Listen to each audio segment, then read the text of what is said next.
नमस्कार छात्राः छात्राः अहम् अस्मि राजकुमार आर्यः भवताम् ऑनलाइन संस्कृतशिक्षकः। छात्राः अद्य संस्कृतकक्षायाम् अत्र सर्वेषां स्वागतमस्ति।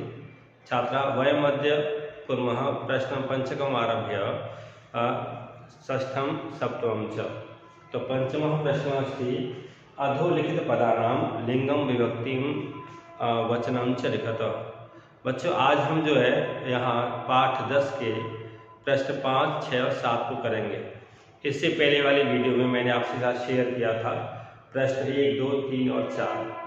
तो अब 5वां प्रश्न है, यहाँ है अधोलिखित पदानाम। अधोलिखित मीन्स नीचे लिखे हुए पदानाम शब्दों के लिंगम, उसका लिंग बताना है, विभक्ति विभक्ति बतानी, वचनम च लिखत और वचन को बताना है। इसमें कौन सी लिंग है, कौन सी व्यक्ति है, कौन सा वचन है। और इसको सामान्य रूप से हम कहते हैं पद परिचय। यहाँ पद मीन्स शब्द का परिचय होता है, चाहे तो क्रियावाची शब्द हो वो, चाहे वो शब्द हो। तो यहाँ क्रियावाची शब्द नहीं है, यहाँ संज्ञा शब्द है। तो उन शब्दों का परिचय कैसे दिया जाता है वो देखते हैं।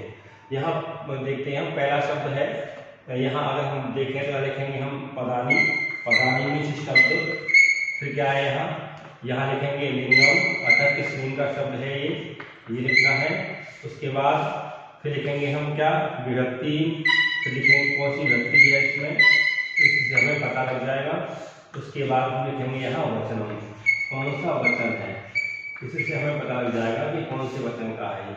तो ये एक शब्द की 4 परिचय होते हैं, 3 परिचय होते हैं, लिंगम विभक्ति वचनम।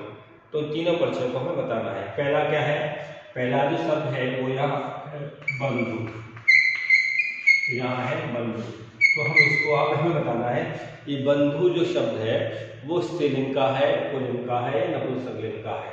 तो यहाँ ये शब्द पुल्लिंग का है, आपको लिखना है इस तरह से, पुल्लिंग का है। तो इस तरह से आप लिखेंगे पुल्लिंगम, लिख जाएगा शब्द ये पुल्लिंगम। तो इस तरह से ये पुल्लिंग का शब्द है, ये हमें पता लगा। अब हमें देखना है इसके जो रूप हैं किस तरह से चलते हैं और कौन सी विभक्ति कौन सा वचन है। तो यहाँ बंधु जो शब्द है वो पुल्लिंग का एक वचन है। तो ये विभक्ति इसमें क्या है, प्रथमा आएगी यहाँ, और वचन कौन सा आएगा, एक वचन आएगा। तो इस तरह से आपको हर शब्द का बताना है कौन सी विभक्ति है और कौन सा वचन है। तो इस तरह से ये हो गया सेकंड वाला शब्द है। इसके बाद जो शब्द आएगा वो है देशान। देशान में यहाँ इस तरह से लिख लेंगे। अब ये देशान कौन से लिंग का शब्द है, तो ये वही पुल्लिंग का शब्द है, इसी को मान लेंगे हम पुल्लिंग का शब्द है। और कौन सी व्यक्ति है, तो व्यक्ति इसमें क्या है, द्वितीया। तो ये द्वितीय व्यक्ति का है। इस तरह से यहाँ द्वितीय व्यक्ति होगी। अब कौन सा वचन है, तो ये बालक के समान इसके रूप चलते हैं। तो यहाँ ये हो जाएगा बहुवचन। तो इस तरह से बहुवचन हम लिखेंगे तो इसका भी इसी तरह से पद परिचय हो जाएगा। अब देखते हैं आगे वाला शब्द है वो कौन सा है। आगे वाला शब्द है घृणाया। ये है घृणाया। तो यहाँ रमा की तरफ चलते हैं। तो रमा जो शब्द है वो स्त्रीलिंग का है, तो यहाँ लिखेंगे स्त्रीलिंगम, यहाँ लिखेंगे स्त्रीलिंगम। इस तरह से स्त्रीलिंग हो गया। और कौन सी विभक्ति है, इसमें 2 विभक्ति आती हैं, एक तो आती है पंचमी और एक आती है षष्ठी। तो मैं शॉर्ट फॉर्म में लिख दूंगा। यहाँ फॉर्म का मतलब होता है पंचमी और फिर आगे है षष्ठी, यहाँ इस तरह से लिख जाएगा। 2 विभक्तियाँ इसमें जो होती हैं। और वचन कौन सा है, वचन दोनों में सेम है। तो वचन यहाँ आएगा एक वचन, एक वचन। इस तरह से यहाँ इसका विभक्ति वचन से इसका विभक्ति का परिचय हो गया। आगे फोर्थ वाला देखते हैं। फोर्थ वाला शब्द क्या है, फोर्थ वाला शब्द है कुटुंबकम। क्या है वो, कुटुंबकम। इस तरह से ये एक शब्द है। इस शब्द में क्या है हमें बताना है, स्त्रीलिंग का है, पुल्लिंग का है, नपुंसकलिंग का है। तो ये नपुंसकलिंग का शब्द है, नपुंसक। तो ये नपुंसकलिंग का शब्द है। इस तरह से यहाँ हम इसको इस तरह से कर लेंगे। अब बताना है इसमें कि इसमें कौन सी व्यक्ति है। तो यहाँ भी 2 विभक्तियाँ इसमें आती हैं। पहले तो आई क्रॉस से, मतलब यहाँ प्रथमा व्यक्ति है, मैंने यहाँ शॉर्ट में लिखा है। फिर आगे लिखूंगा मैं दूसरा, ये आएगी, ये है द्वितीया। तो प्रथमा और द्वितीया दो विभक्तियां होती हैं इसमें कुटुंबकम शब्द में। तो यहाँ प्रथमा द्वितीया विभक्ति होगी और वचन जो है दोनों का सेम होता है, एक वचन। तो दोनों का वचन हम जो है लिख देंगे तो बन जाएगा शब्द एक वचन। तो दोनों का जो वचन है वो सेम है, विभक्ति इसमें प्रथमा भी है और द्वितीया भी है।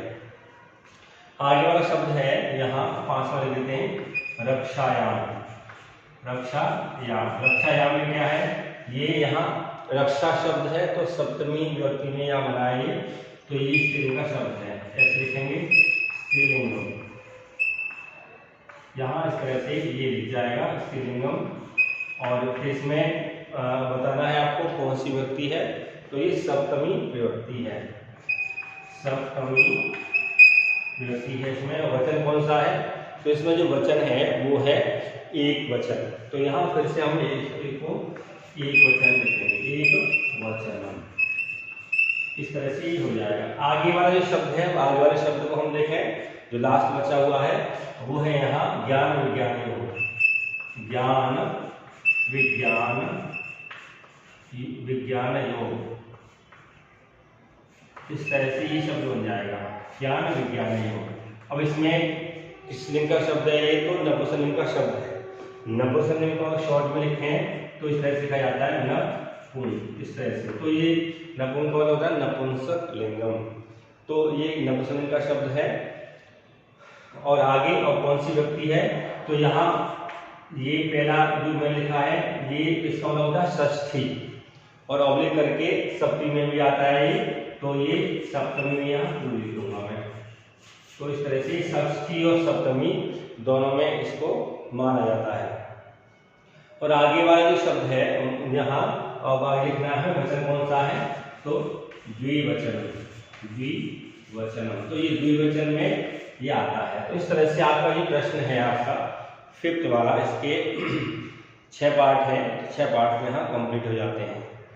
तो इस तरह से ये जो पूरा प्रश्न है ये यहाँ कंप्लीट होता है। अब हम देखते हैं इससे नेक्स्ट वाला जो प्रश्न है उसको मैं इसे रेज करूँगा, रेज करके जो है फिर इसको आगे करते हैं। आगे वाला जो प्रश्न है वो आपका है, वो देखते हैं क्या है, ये है यहाँ मनीषातः। अब क्या है प्रश्न आपका 6 में आपको बताना है कोष्ठकेषु दत्तेषु शब्देषु, इसका मतलब होता है कोष्ठक में दिए गए शब्दों में समुचिताम विभक्ति योजयित्वा। समुचिताम मीन्स सही विभक्ति, योजयित्वा मीन्स लगा करके या जोड़ करके, रिक्त स्थानानि पूरयत, रिक्त स्थान जो है ब्लैंक्स जो है उनको फिल करना है, भरना है। तो यहाँ इन्होंने पहले एग्जाम्पल दे रखा है क विद्यालय उभयतः वृक्षाः सन्ति। विद्यालय उभयतः, विद्यालय के दोनों ओर, वृक्षाः सन्ति मीन्स पेड़ हैं, विद्यालय के दोनों ओर पेड़ हैं, यहाँ ये कहना चाहते हैं। और ब्रैकेट में अर्थात कोष्ठक में जो शब्द दिया गया है वो विद्यालय है। तो यहाँ विद्यालय में जो है इन्होंने द्वितीय व्यक्ति का प्रयोग किया है, क्योंकि उभयतः शब्द के साथ हमेशा द्वितीय व्यक्ति आती है। तो ऐसे ही आपको आगे वाला जो उदाहरण दे रखा है इन्होंने वो करते हैं। तो कैसे है ये देखते हैं। ये यहाँ दे रखा है, यहाँ ऐसे ऐसे करके रिक्त स्थान दे रखा है, उभयतः, उभयतः इस तरह से है यहाँ। फिर क्या है, फिर है गोपालकाः। गोपालक किसे कहते हैं, जो गाय चराने वाले होते हैं या गायों का पालन पोषण वाले करने वाले होते हैं। अब आगे जो शब्द दे रखा है ना वो यहाँ दे रखा है कृष्ण ब्रैकेट में। तो यहाँ कृष्ण शब्द दे रखा है, आपको करना क्या है, इस कृष्ण वाले शब्द में आपको विभक्ति प्रयोग करनी है। तो यहाँ उभयतः जो शब्द है इस शब्द की वजह से इस वाले शब्द में हम द्वितीय व्यक्ति का प्रयोग करेंगे। तो यहाँ हम ब्रैकेट को हटाते हैं एक बार को, तो यहाँ लग जाएगा ये कृष्णम। तो इस तरह से यहाँ बन जाएगा कृष्णम उभयतः गोपालकाः सन्ति। तो इस तरह से यहाँ व्यक्ति हमने प्रयोग की है, सही व्यक्ति, समुचिता विभक्ति मीन्स सही व्यक्ति को हम प्रयोग करेंगे। अब देखते हैं हम यहाँ थ में क्या दे रखा है, हर जो है एग्जाम्पल दिया है, हर एक में जब भी आप आगे फिल करेंगे शब्द उससे पहले मैंने उदाहरण स्वरूप दिया है कि किस तरह से आपको फिल करना है। जैसे यहाँ है ग्रामम परितः गोचारण भूमि अस्ति। ग्रामम परितः मीन्स गांव के चारों ओर, गोचारण भूमि मीन्स गायों को चराने के लिए जमीन है। तो यहाँ क्या किया इन्होंने, यहाँ शब्द जो ग्राम है वो ब्रैकेट में दे रखा है और जब व्यक्ति का प्रयोग किया गया है तो ग्राम का ग्रामम बन गया है। यहाँ ऐसे ही आपको आगे करना है। यहाँ हम करेंगे इस तरह से डैश डैश रखेंगे, फिर क्या है परितः, परितः किस तरह से है भक्ता, यहाँ ये वाला हो गया है और आगे यहाँ मंदिर शब्द दे रखा है। तो यहाँ इस वाले शब्द में मंदिर जो शब्द दे रखा है इस वाले शब्द में हमें सही व्यक्ति का प्रयोग करना है। तो यहाँ परितः शब्द की वजह से इस वाले शब्द में यहाँ द्वितीय व्यक्ति का प्रयोग किया गया। तो यहाँ हम इसको इरेज करके लिखेंगे मंदिरम, मंदिरम। तो मंदिरम परितः भक्ताः, मंदिर के चारों तरफ भक्त हैं, अर्थात जो मंदिर में आए हैं पूजा अर्चना करने के लिए वो सभी लोग हैं। तो इस तरह से हमने सही व्यक्ति का प्रयोग करके हम मंदिर लिखा। अब लिखते हैं थर्ड वाला। थर्ड वाला क्या है, थर्ड वाले में यहाँ दे रखा है इन्होंने सूर्याय नमः, उदाहरण दे रखा है। एग्जाम्पल देके आपको समझाया आपको करना कैसे आगे वाले प्रश्न में। तो ये है सूर्याय नमः, सूर्य को नमस्कार। मैंने आपको पहले ही बताया था नमः शब्द का प्रयोग जब करते हैं तो उससे पहले वाले शब्द में चतुर्थी व्यक्ति का प्रयोग करते हैं।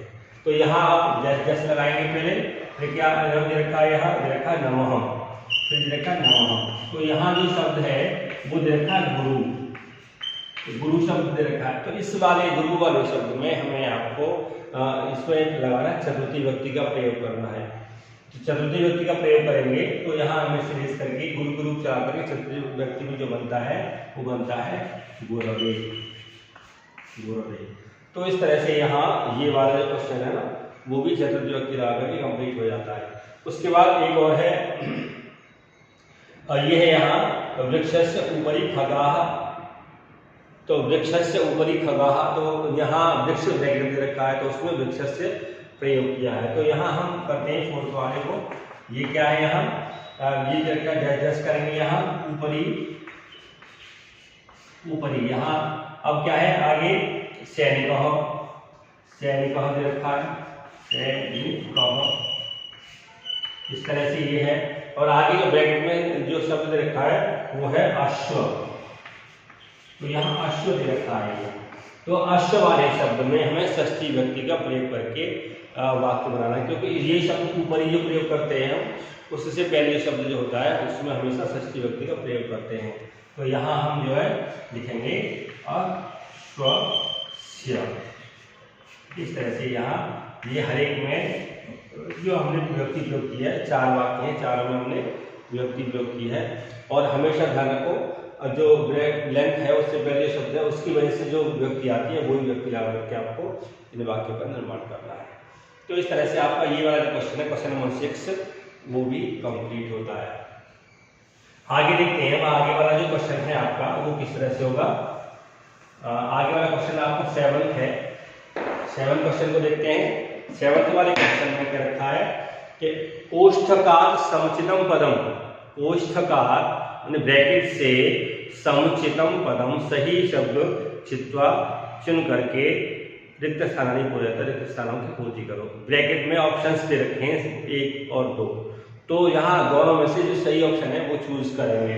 तो यहाँ कैसे लिखेंगे देखते हैं। क वाले को, क वाले में क्या है क्वेश्चन नंबर 7, क वाले में क्या है नमः, यहाँ नमः है, यहाँ है नमः। तो मैंने आपको बताया था नमः शब्द के साथ हमेशा चतुर्थी व्यक्ति का प्रयोग करते हैं। तो यहाँ ऑप्शन दे रखा है उन्होंने हरि, हरिम दे रखा है यहाँ, और यहाँ दूसरा हरे, 2 ऑप्शन दे रखे हैं। तो दोनों ऑप्शन में से एक सही है। तो जो चतुर्थी व्यक्ति वाला है उससे वाले ऑप्शंस को आप चूज करोगे तो यहाँ आ जाएगा हर ये, इस तरह से ये वाक्य बन जाएगा। ये वाला राइट है, हरे। अब आगे वाला देखते हैं। आगे क्या है ऑप्शन वाला जो क्वेश्चन है वो ख में क्या है, ख में है यहाँ परितः क्षेत्राणि सन्ति, परितः। तो यहाँ जो शब्द बनेगा वो है जैसे लगाएंगे परितः परितः क्षेत्राणि क्षेत्राणि सन्ति। अब यहाँ ऑप्शन में जो दे रखे हैं वो देखते हैं। ग्रामस्य ग्रामम, दो ऑप्शन दे रखे हैं यहाँ, ग्रामस्य और ग्रामम, दो ऑप्शन है यहाँ, तो दोनों में से एक चूज करना है। तो यहाँ परितः शब्द के साथ मैंने बताया था आपको पहले कि हमेशा द्वितीय विभक्ति प्रयोग होता है, तो यहाँ लिखेंगे हम ग्राम, इस तरह से ये आ जाएगा ग्राम। आगे वाला देखते हैं, आगे वाला क्वेश्चन क्या है, गौ, गौ में यहाँ देखते हैं थर्ड वाले में जैसे लगाएंगे, फिर यहाँ नमः, इस तरह से है ये। और उसके बाद हम देखते हैं क्या बनेगा, ये है अम्बायाः अम्बाये, ऑप्शन में है अम्बायाः अम्बायाः और ये है अम्बाये, अम्बाये, दो ऑप्शन दे रखे हैं इन्होंने यहाँ। तो अम्बायाः षष्ठी विभक्ति है या पंचमी विभक्ति, दोनों को दोनों में सेम बनता है, अम्बाये चतुर्थी है। तो आप नमः शब्द का प्रयोग करेंगे, फिर से यहाँ पहले किया था, फिर से आया है तो चतुर्थी विभक्ति लगा लेंगे, तो ये आएगा अम्बाये, अम्बाये। इस तरह से आपका ये दोनों जो है आपके जो है 3 क्वेश्चन कंप्लीट हो गए। फोर्थ वाला देखते हैं, फोर्थ वाले में क्या है, फोर्थ वाले में है यहाँ ऊपरी अभिनेता अभिनय करोति, जैसे है यहाँ ऊपरी अभिनेता अभिनेता है अभिनय करोति, अभिनयम करोति, तो इस तरह से है आपका। अब क्या है यहाँ ऑप्शन 2 है, एक तो होगा राइट, एक होगा रॉन्ग, मंचस्य और मंचम, मंचस्य और मंचम, इस तरह से है। तो ये यहाँ 2 ऑप्शन है। तो मैंने बताया था ऊपरी शब्द के साथ हमेशा षष्ठी विभक्ति का प्रयोग होता है, तो यहाँ लिखेंगे हम क्या, मंचस्य, मंचस्य। इस तरह से आपका ये वाला क्वेश्चन है ना, ये भी यहाँ कंप्लीट होता है। आगे लास्ट पार्ट बचा हुआ है इसका, फिफ्थ वाला। फिफ्थ वाले में देखेंगे, फिफ्थ वाले में क्या है, फिफ्थ वाले में है यहाँ कि उभयतः पुत्रौस्तः, जैसे कराएंगे यहाँ उभयतः, उभयतः इस तरह से, पुत्रौ यहाँ इस तरह से आ जाएगा, स्तः इस तरह से आ जाएगा। अब क्या है, यहाँ आपको 2 ऑप्शन लिखने हैं, जो उसमें से राइट चूज करेंगे।